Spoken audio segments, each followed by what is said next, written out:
It's James Steinhubel with TVU and the Travel Channel, and I'm with Wendy Sung, owner of Caton Travel and Travel Specialist. How you doing, Wendy? Hey, I'm doing really good. James, how are you doing? Good, good. We're doing good. How are you and your team handling COVID? And before you get started, just introduce yourself a bit, your business, and then just give us a little insight in how you guys are dealing with the times. Sounds good. My name is Wendy. I'm a travel specialist, and I'm also the owner of Caton Travel. We started about 2018 January. It's about 2.5 years right now for our business. I do have a home-based office, so basically I work remotely, and I'm very lucky to have really, really good at understanding clients. So far, the affected clients were since March over until December right now. So all I'm doing right now is just really informing the clients with what the news is happening and where they're traveling, and basically advising ahead of time what's happening. Just be knowing that I'm your trusted advisor. I will always be informing you what's best for you and basically giving you the best options. My advice to my clients is don't cancel if you don't have to, and basically, delay your travel for later, and just basically trying to help save the client, give them a good perspective, because the reason why they booked to begin with is because they wanted to travel. So having that delay the travel and also working with all the tour operators, try to also help the industry to basically stay alive. Just basically, we want to make sure that everybody wins, right? So at the end of the day, my job is to make sure that clients are informed, the industry is doing well, and everybody's happy. So yeah, that's what's happening so far. I see you're busy, so that's interesting in a travel world of artificial intelligent travel, data driven websites, which are awesome because we're all using data driven tech to a certain degree. But Right. I'm sure your clients have enjoyed the having an agent to be with them. Right, right. So I guess personally myself, I wasn't a travel advisor before, so I always thought, conveniently, why don't I just go online, find the information that I need, plan my own travel, why do I need to use a travel agent? It's just as quick as me going on to Expedia or Booking.com to do my own thing, right? So lo and behold, the reason why I became a travel agent was because I love to travel, why not get into industry to basically plan my own travel. With that being said, I realized that there's so much more to what a travel agent actually does. Because at the end of the day, when somebody works with a travel agent, the travel agent always has what's best in mind for the clients. Because if they do well, we get paid. If they don't do well, we don't get paid. So pretty much if you have a travel agent, you basically have a travel assistant with you 24/7. I think what is really missing from what I realized before when I was doing my own travel was that online platform is always convenient when you need it, but the only difference, well, actually there's many, I'm gonna just touch on the two. There is never a human factor when you go book it. They will never ask you these questions. By the way, when you travel to this industry, to this country, did you know that you're gonna need a visa to travel? Or do you know you have to have some kind of malaria or yellow fever before you land there? So I think these human factors are never there. Online tool is good for people who just want to make a quick sale. They just want to do their own thing. With this COVID-19, I think most people are realizing that the automation is good, but when you try to basically get through to the airlines, people have been on hold for hours and hours. They're basically so frustrated. Whereas someone like myself, I was able to get through. First of all, I have the phone line to get through to the airline that normal consumer will not get through. So we have an expedited line. And secondly is that if I couldn't get through to them, we have an executive line on top of those to basically get to the managers. They will get through to all those for us. So what I find is that my job, travel agent's job, is to make sure that we get us travel agents to have their time to do things that are important to them. So I can have my clients basically sit on a patio, have a nice drinks, while I spend maybe 2 hours on the phone to chat with so just basically deal with their problems, I would say. Well, not problems, basically the issues. So versus them having to basically go get on hold for 2 hours or even 2 days, they can get through. So with that said, a human factor is so important. I think after this COVID-19, people are going to realize that, you know what, the human factor is so important. So I'm sure many consumers have realized that now too. Yeah, I agree.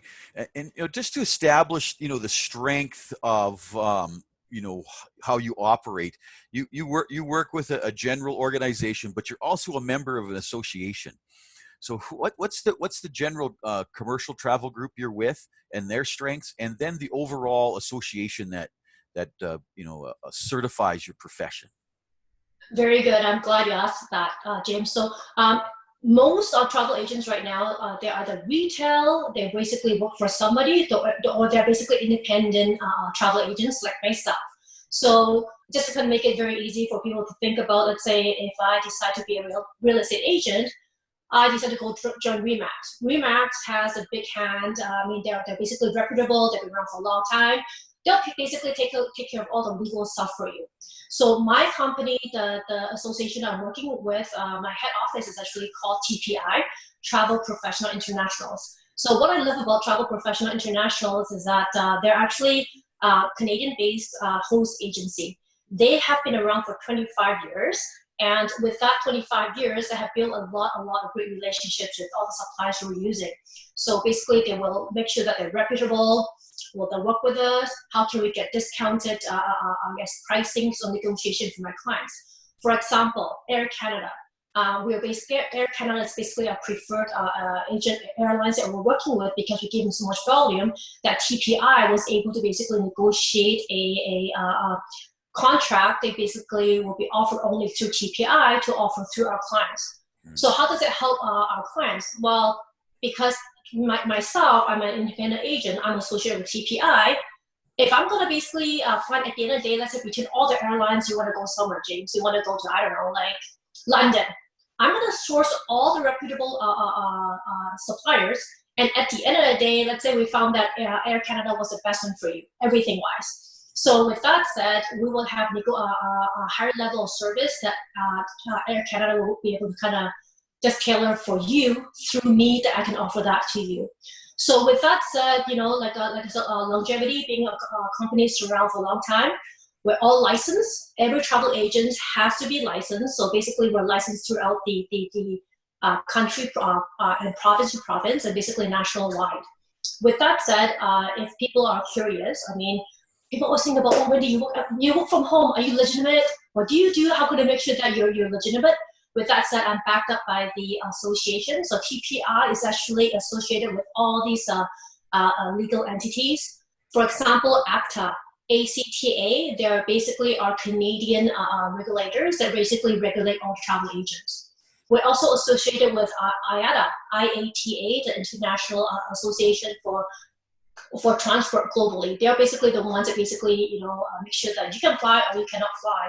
Virtuoso, the Toronto regulators, the BC regulators. So we want to make sure we're compliant, both for the most importantly, making sure that our clients are protected at the end of the day. So that's what we do. That's excellent. Now you've had a very interesting career trajectory. You're a U of A grad, a 1999 U of A grad, and just maybe share with our viewers. You came out of university, what you studied in university. You went into some very interesting businesses. You don't have to labor long, but just how you became, the success that you are today. Just share. Very good, James. I guess you probably just look at my background before we did this interview. My background was in science. So I graduated from University of Alberta. I have always had a passion of just helping people, working with people. I would call myself an extrovert. I love talking to people, getting to know people genuinely. So with that said, I went to a pharmaceutical company and I did that for a few years. And I had kids, so I stayed home. I decided to stay home just to take care of my kids. I think those are valuable time to spend with your children. So about 2.5 years ago, I'm like, do I want to go back to work full-time, to work for somebody else so that my kids will be, taken care of by other people, or do I want to stay home and maybe do something that I would be passionate about? So there then came the opportunity to basically learn about the travel industry. So that kind of came about. With that said, I would, like I said, I started doing this was really just for a passion of myself to basically do this. But then when I share this with everybody, being around in a corporate world and done a few things, I guess people have enjoyed, I guess, working with me and understand that they can trust me to help them through with anything. So ever since January 2018, people realized that I was doing travel agency. They just started to have me do their booking, and ever since then, it's been great. It is, and you've got a great online brand. We met and got this interview going through LinkedIn. You've got an excellent LinkedIn profile. I'm just going to try Thank you. something. I'm just going to try something here. I'm a little Okay. worried about the internet speed, but I'm going to try to. I'm going to attempt this. So hold on. I'm going to share screen, and I'm going to pull up your website. Let's just see if we got enough bandwidth. It's just everyone's on the internet right now. Just tell me if you can see it. I think it's trying to load. Okay. Yeah, I see it now. There it is. You have such a great brand. It's so fresh. I love I love how it's put together. Now, did you have a lot of help with this, or is this something else you figured out with with your keen mind and problem solving ability? Very good. I would say I personally I like to problem solve. I'm not. I would say I don't know anything and everything, but what is I think at the top couple of skills that I would have is I love to research. I love to learn. If I'm stuck with something, I'll always make sure that I find the solutions that I know of. If I don't know, I'll definitely ask the right person for that question. So with this said, I learned about how does somebody kind of get a website started. So who is reputable? What kind of host website should you use? What kind of template do you want to do? So I was able to find a French company. This person was able to kind of help me do this website remotely. I have idea of the content, and then basically he was able to put it together for me on a visual level. So we basically just kind of worked together for about a couple months. I just put it together, and that's kind of what the end product was. And does it work well? Are you getting good business from it? Like in your sales funnel, is it it's a good element? I think people are finding me from Google. I mean, I don't really do any SEO or these Google ad things. I really want to grow organically with my clients. I mean, so with that said, again, it's what you see and what you think and what you like about it. It's really, I just want to basically get the whole information out there is who Kate Travel is and who Wendy is. Yeah, that's basically the whole point of this website. And this, not only will you be on the main screen and on the travel channel, you have qualified also to be, not qualified, but you're going to be on the sports channel. Look at this. You are a NASCAR driver sponsor of Salvatore Iovino, number 32. This is fun. How did you get involved in that? You know what? Seriously, James, it's just really luck. When I started this, I really did not know where it was going to go or where to envision this. I mean, even you reaching out to me, James. I mean, I just had my social media out there. I wasn't even a social media person. I never used it for 5 years. I put my profile up there. I mean, James, you're the one that found me. So I was so lucky for you to do that.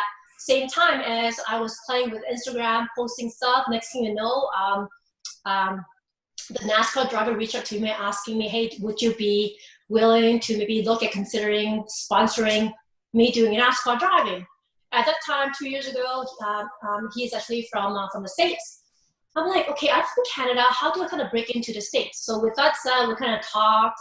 Things make sense at that time. So we just decided to sponsor him to do this Kate Travel NASCAR. He did a few races. It was so fun to watch him. And then, yeah, we developed this great relationship. And I just thought it was something that was fun to do. And you've got the races here to watch and everything. So it's... yeah.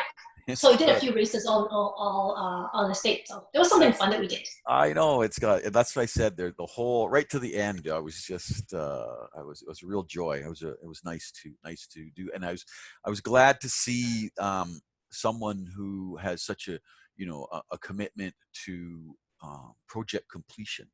And the intelligent solving of problems is in travel, and is solving problems, especially for people during this time and as we go forward. So that's the question I wanted to ask you. The last question before I give you a chance to share with our viewers something that's meaningful is, as you saw the travel, and I'm just going to use the word, it may come across strong, but as you saw the travel clampdown come forward, what is your estimation of how it will loosen up, and what people can expect, and what sort of things you could help people with? Oh my gosh, that's like such a hard one to do. I mean, it's kind of like basically trying to have the magic 8 ball or just magic crystal ball. Oh, I would say just I think people just basically at the end of the day when they travel, people have to feel comfortable what is comfortable for them to travel with. With that said, I have people want to travel right now. They're asking the question: Should I do it? Should I not do it?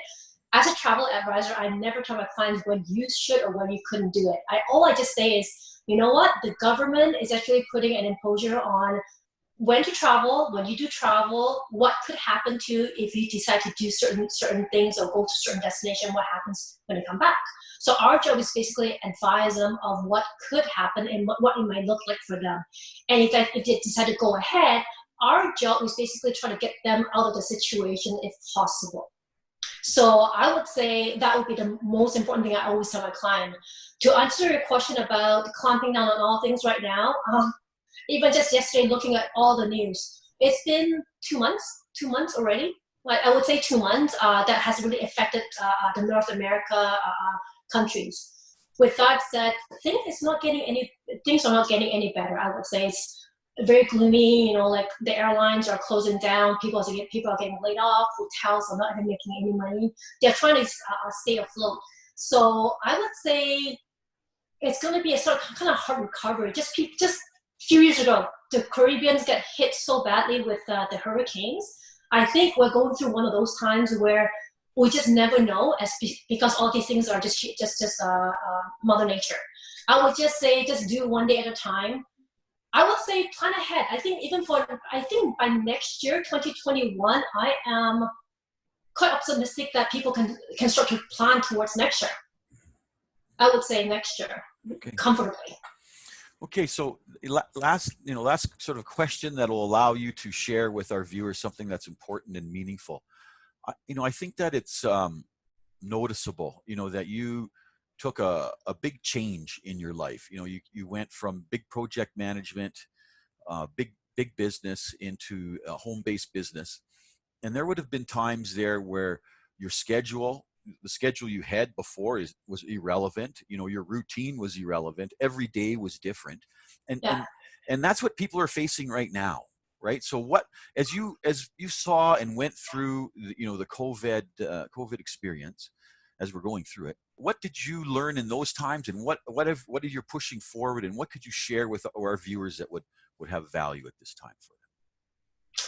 You know what? I would say at the end of the day, for me, my schedule haven't really changed. I mean, when somebody decides to go into business, regardless of what kind of business you're in, you have to have the mindset ready and your passion to be ready to be there 24/7 for our clients when you know they're traveling.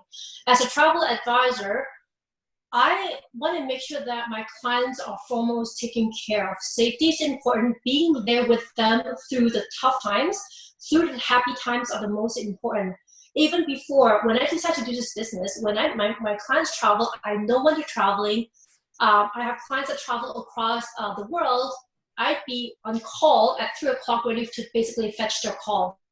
I would say for me personally, that's a personal choice I make for my clients. So with that said, my schedule has always been 24/7 in a way that if you plan it properly, I'm not going to be getting calls all the time. So with that said, for the COVID situation right now, every client is different. Every travel advisor treat things differently. Some of them do 8 to 5, Monday to Friday. That's their prerogative. For me, I have still stuck with what I felt most important still, and what my client really like about working with me. They know that I can always be there. The comfort of knowing that Wendy will always be there for them no matter what. Even right now, some of my clients are not traveling until July or even August. I'm already basically reassuring them, by the way, I'm here for you.